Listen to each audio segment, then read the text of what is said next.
It all happened when we were sitting at the reception desk at our wedding. I've come here to get my compensation for the affair. Huh? Both John and I were literally dumbfounded. But what surprised me even more was the fact that John had indeed cheated. Damn! I thought I'd never get caught. And he was justifying it, making it impossible to have a proper conversation. Do you really think you have any appeal as a woman? I married you because you can cook well and you have a body that looks like it can bear healthy children. Stop kidding around! I had reached my limit and slapped John right across the face. Until now, no matter how rude John was, I had always got through it with a smile and a joke. But this time, I couldn't let it slide. I swore to myself that I wouldn't be satisfied until I had cornered him. On the long-awaited morning of our wedding, I was in the dressing room, wrapped in a pure white dress, secretly hoping that John would tell me, "Lily, you look beautiful." John had been high-spirited since the day before, genuinely looking forward to the wedding. I thought he would be pleased to see me looking different. In fact, I looked better than usual in the mirror, and both my parents and my in-laws praised me. I'm a bit on the chubby side and usually dress plainly. But today, I thought I should be allowed to enjoy being the star of the show. John and I are from the same university. When I was a freshman, he was a senior. I was a member of the broadcasting club, and that's how I met John, who was the captain of the sports team and a well-known figure on campus.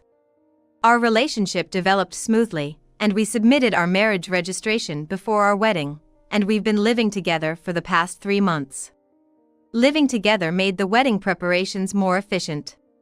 The wedding venue was about a 10-minute train ride from our house. It was a casual restaurant without any formality. The beautiful and stylish interior made it very popular for private parties. John entered the dressing room. I suppressed my excitement and asked, "Does the dress suit me?" Immediately, John broke into a wide smile and stroked my head. "You've still got a round belly, haven't you? Hope you'll give birth to a healthy baby." I was utterly dumbfounded. Even our parents frowned. "At least don't say that today." "Why?" "It's the truth.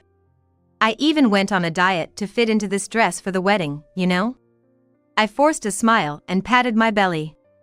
In such moments, I feel bad inside, but I always try to brush it off with a joke. One of John's shortcomings is that once he gets too carried away, he can't stop himself. He was teasing and said, "Hey, your belly looks like a balloon."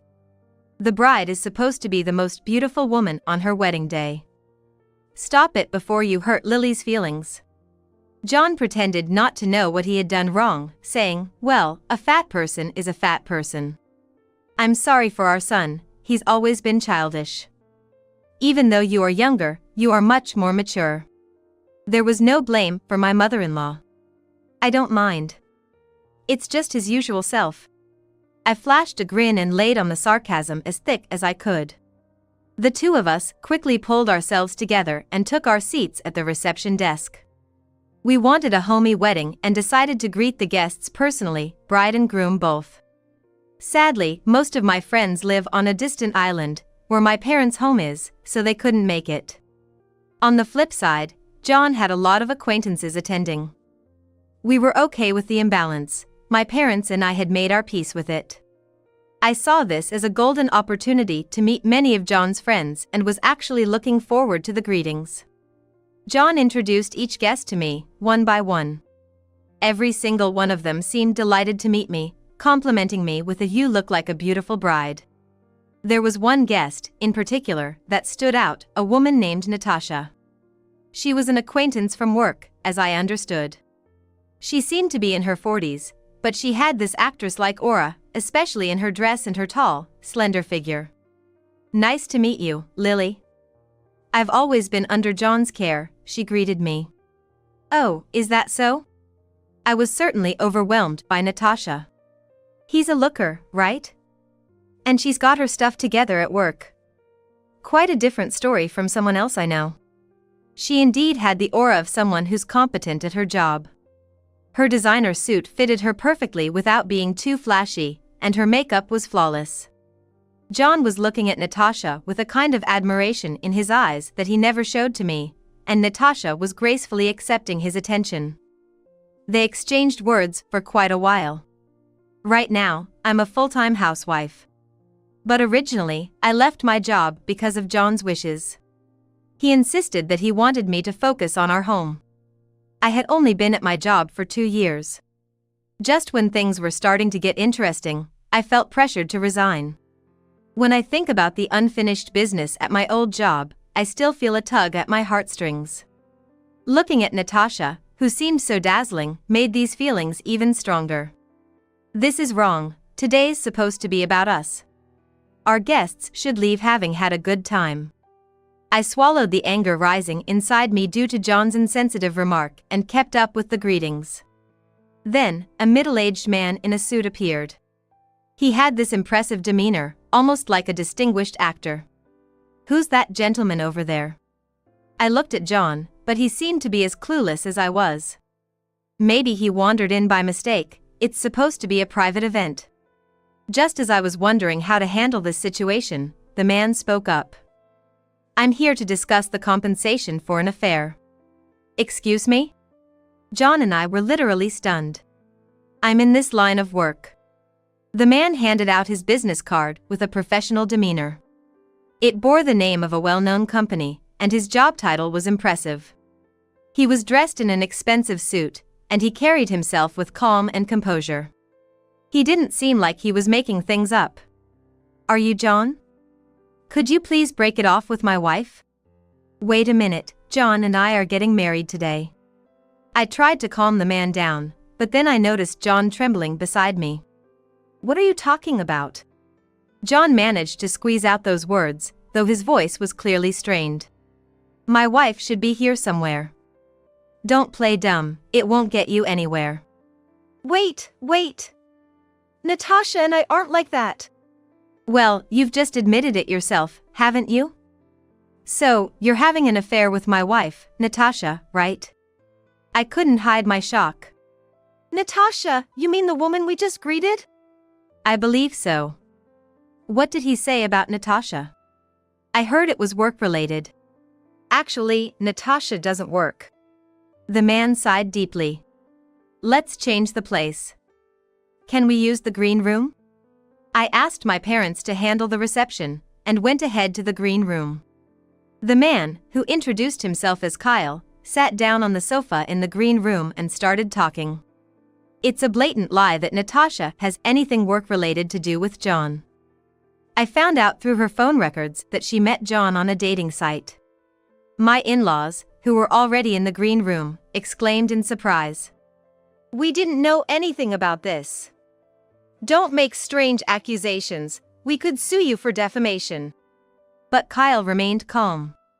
"It seems that Natasha has been having an affair with John for 2 years. This time, I couldn't help raising my voice. 2 years ago. But we've been dating since our college days, isn't this some kind of mistake?" The phone records show it clearly. "Actually, I've been very busy with work for the last few years, with lots of business trips and overtime. It seems that Natasha had the affair when I wasn't looking." Saying this, Kyle took an envelope out of his bag. Inside were printed screenshots of Natasha's smartphone and a couple of photos of her with John. "This is definitely John in these photos, isn't it?" My parents gathered around, and we all checked the photos. I've been away from home a lot, I can't say I was blameless. But does that justify an affair? My parents muttered in unison, "No, it doesn't." More than anything, Kyle's demeanor was incredibly convincing. From a certain point, Natasha started wearing a new wristwatch. It was a very nice design, so I looked it up and found out it was part of a pair. I wondered who had the other one, and that's when my investigation began. Kyle had been investigating Natasha's actions during his breaks at work, and discovered that she frequently visited a certain station. It turned out to be the station closest to John's company. They were frequently meeting up after John finished work. Kyle then took out several photos from the envelope that appeared to be taken secretly. They clearly showed John and Natasha getting cozy in a bustling district. You find it fun stalking like this? Don't take your frustrations out on me just because you can't keep your wife happy. John's words were bold, but his voice was clearly trembling. The serial number on my wife's wristwatch is 118. What about your wristwatch? My parents restrained Kyle. I took off John's wristwatch and looked at the back of the dial. It's 118. This is a unique number in the world, right? Is it just a coincidence? How could that be? The evidence is all here. Why don't you just admit it and tell the truth? Suddenly, John raised his voice and started kicking the chairs in the green room. Damn it! I thought I'd never get caught. John, is what this man is saying true? Without looking at us, John answered while fiddling with his smartphone. There's just one thing that's different. I really do love Natasha. My in-laws whispered to each other in a confused tone. Today, I invited her because Natasha said she wanted to see Lily. At that moment, there was a knock on the green room door. Natasha came in from the guest room. Apparently, John had called her with his smartphone. John, you really do love me, don't you? Of course. My feelings are all for you, Natasha. Natasha and John hugged each other without any hesitation. This time, I couldn't just laugh it off as a joke. I carefully chose my words and asked John. Is it true that you've been cheating? Since Natasha got married, I reluctantly decided to marry you. We met a bit too late, didn't we? If I had met John sooner, I would have married him instead of ending up with such an uncool person. Kyle straightened up from the sofa and said with a resolute attitude. See, they're so selfish, aren't they? I'm thinking about divorcing my wife. But I'm definitely going to demand a proper compensation for it. At the word alimony, John and Natasha momentarily flinched. John, did you know that Natasha was married when you started dating her? Yeah, I found out a while after we met. But by then, we were already serious about each other. So, you were cheating on me too, weren't you? Unexpectedly, John shook his head. This isn't cheating. Because I have no feelings for you. Then why were you dating me? You were just for housekeeping. What does just for housekeeping mean? According to John, Natasha was his true love, but he needed someone to take care of the household and he wanted children, so he decided to marry me. It seemed he also judged that it would be a good cover to get married around this time for the company and society. Do you really think you're attractive as a woman? I married you because you could cook a little and you seemed like you could bear strong children. I've had enough. I reached my limit and slapped John. It was the first time I had ever hit someone. My right hand was tingling. At the same time, I felt disgusted, as if I had touched something filthy. Immediately, Kyle pulled out a wet wipe from his bag and handed it to me. Gratefully, I took it and wiped my hands thoroughly. Ow! What the hell are you doing? You think you're in a position to defy me? Even my mother-in-law couldn't stay silent at his words. Have you always talked to Lily like that? No, Mom, I just lost my temper for a moment. Hey, Lily. I got scolded because of you. It's your fault. There's no way that's true. Is it really true that you've been cheating for the past 2 years? John snorted triumphantly. You can't trust what this guy says. Besides, the photos might be fake. But judging from your interactions, it seems like you two really are dating, aren't you? That doesn't prove anything. What, do you have a video or something? I cut into the conversation with my usual surprised tone. I have it on video. What? Actually, I had secretly recorded today's situation in the dressing room with a hidden camera, planning to show it as a surprise later. I took out the camera from behind the flower arrangement in the room and checked the footage. From the part where John called me fat to where Kyle confronted him about the affair, everything was recorded. Unexpectedly turning into big news. But it should be sufficient evidence of the affair. Well done, Lily. And as for this guy.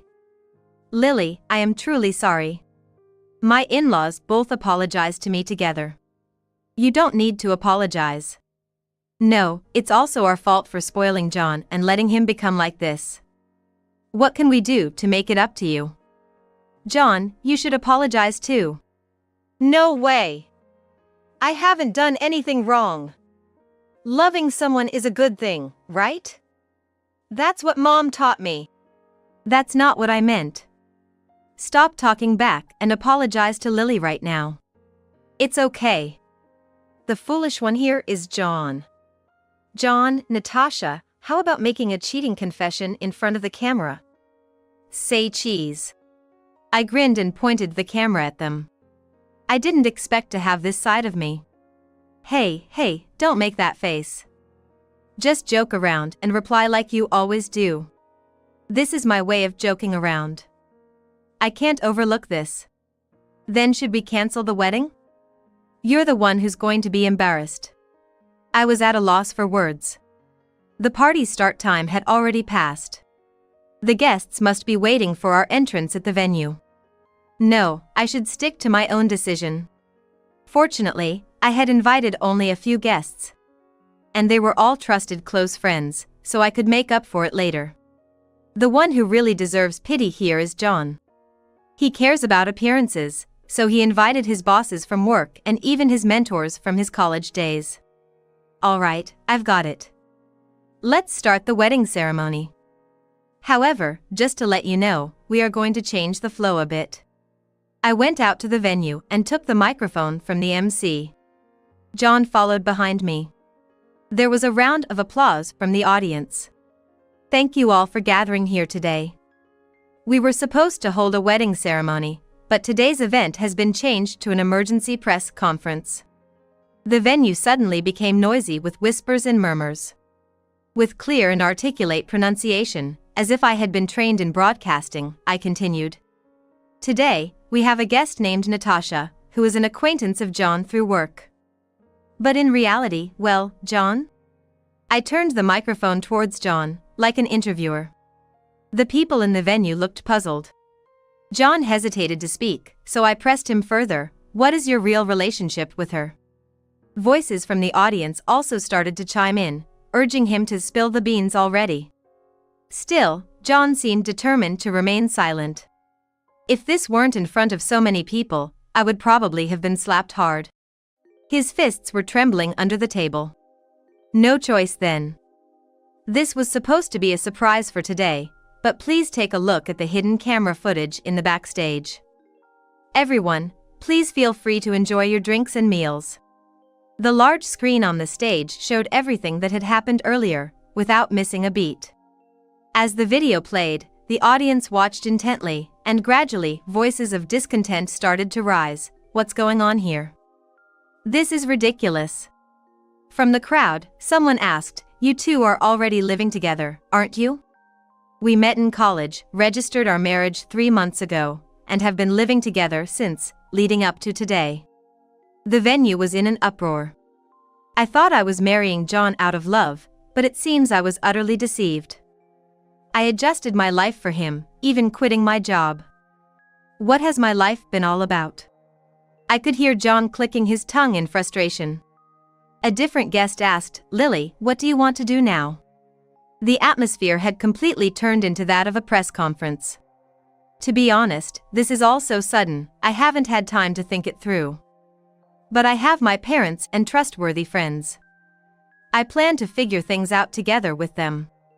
This response led to a series of repeated questions from the crowd. John kept his head down, acting as if this had nothing to do with him. Ladies and gentlemen, I know you must have a lot of things you want to say, so I will leave the stage to him. You can grill him as much as you want. I put down the microphone and moved to the entrance of the venue, watching the scene unfold. John was left alone on the stage. Some young men in the audience, their tempers flaring, stood up and approached John, some even throwing drinks and food at him. All right, I get it. I was dating Natasha. Lily just wasn't enough for me. At that moment, my mother-in-law appeared, took the microphone, and addressed everyone. Ladies and gentlemen, I apologize for my foolish son. If it's not too much trouble, Please feel free to give him a piece of your mind." At her signal, people swarmed the stage and surrounded John. I couldn't see John anymore, but I imagined he was getting what he deserved. I thought about how expensive his rental suit was. Concerned about appearances, John had rented the best suit. With this commotion, he would surely have to pay for it.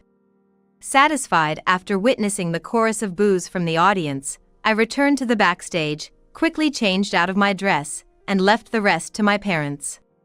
I also asked them to make sure John couldn't run away from the venue. I wanted to go home immediately. Ever since we started living together, John had been extremely opposed to me entering his room. He would get angry even if I tried to enter for cleaning or searching for something. I suspected there might be some evidence of his infidelity in his room. I asked Kyle to come with me, and we left the venue, heading for home. I was grateful that we had chosen a wedding venue close to our home. Soon we arrived at our house, and the search of John's room began. And then, one thing after another started to come out. Pictures of Natasha, and what seemed to be matching accessories and a pair of watches warranty card, and letters from Natasha, were all revealed.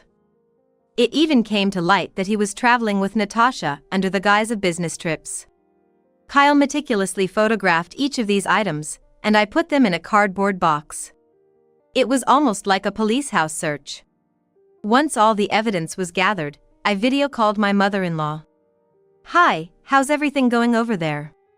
Bravely, she responded as if nothing was unusual. "The guests are getting heated, and John is still being cornered by everyone." "That's good to hear. Can you put your phone near the microphone so that my voice can be heard in the venue?" She quickly understood what I meant and did as I asked. "Hello, can you hear me? I'm the bride who was supposed to be the star today." I could sense the murmuring in the venue quieting down. "I know some of you might be angry. I have an important announcement to make." The venue went silent. "I will be divorcing John.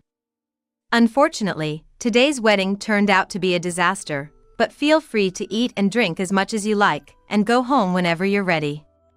The cost will be fully charged to John." Wait. I wasn't informed about this. Kyle, who was standing next to me, signaled for me to pass the phone to him. "While we're on the subject, I have an announcement too. I'm also divorcing Natasha." The crowd murmured in surprise. "John, Natasha is an expensive woman.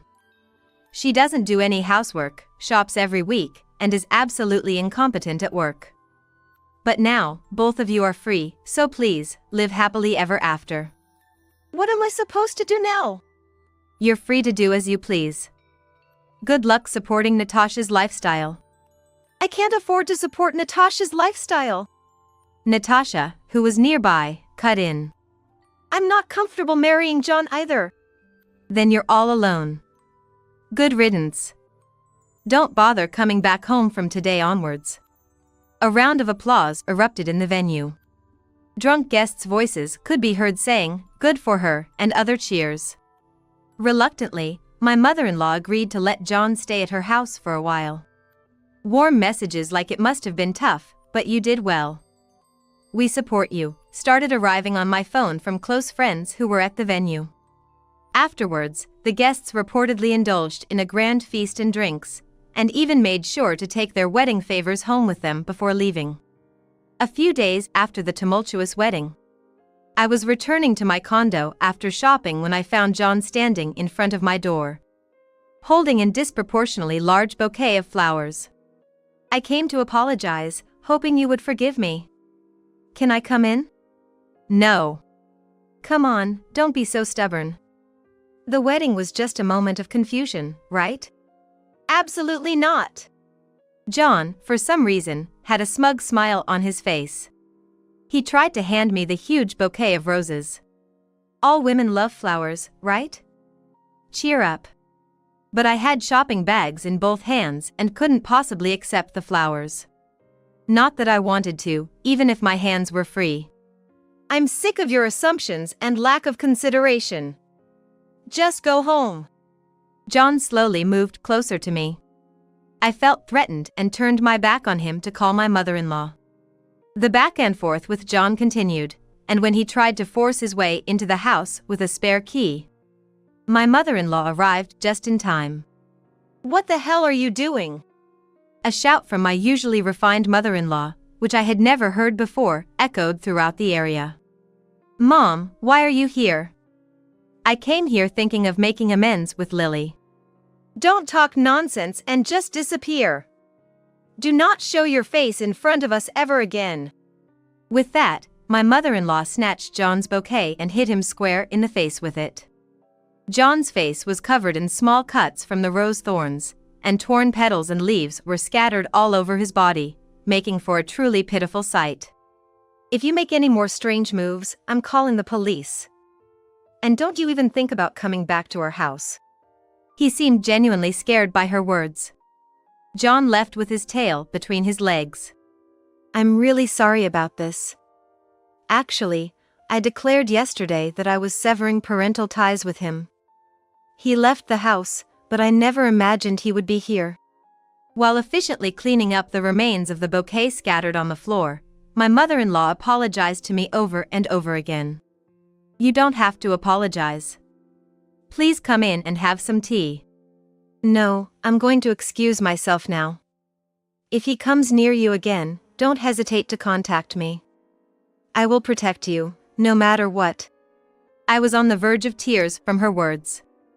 I had an ally on my side. I decided to rely on her in times of trouble, and with that, we said our goodbyes. Later on, I managed to finalize the divorce, and I was relieved. I and Kyle each demanded $30,000 in damages from John. I didn't forget to claim the full $20,000 for the wedding expenses, including the gifts for the guests. The guests seemed to have enjoyed themselves quite a bit, and I couldn't help but laugh when I saw the hefty bill. John, unable to cover the costs with his salary alone, had moved to a cheap, small one-room apartment and was working tirelessly day and night.